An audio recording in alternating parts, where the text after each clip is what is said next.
إخوان الكرام، بفضل الله خرجنا قبل قليل من منفذ خفج الحدودي مع الكويت، أسأل الله يحفظ البلدين، وسنقطع مسافة 1500 كيلومتر إلى بيت الله الحرام لأداء مناسك العمرة. نسأل الله لنا ولكم القبول والتوفيق والسداد.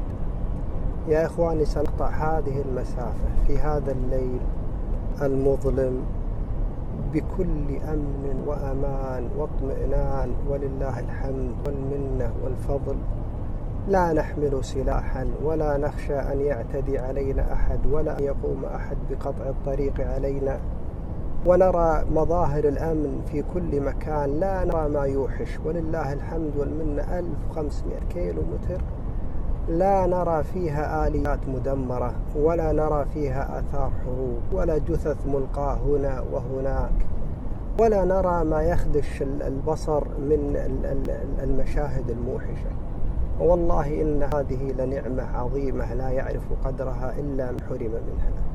يا إخواني، والله أكثر دول العالم لا تستطيع أن تقطع مثل هذه المسافة، بل ولا نصفها، إلا أن تستأجر المرتزقة وتستأجر من يحميك. وكثير من دول العالم لا تستطيع أن تسير فيها أقل من هذه المسافة بكثير إلا بسلاح تحمله. لكن نحن ولله الحمد أحيانا نذهب إلى العمرة مع نسائنا وعاراتنا وأعراضنا، ونحن ولله الحمد بأمن وأمان.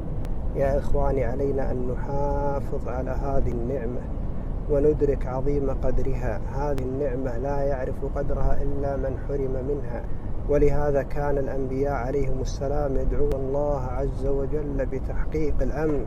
إبراهيم لما دعا لمكة قال: رب اجعل هذا البلد آمنا وارزق أهله من الثمرات.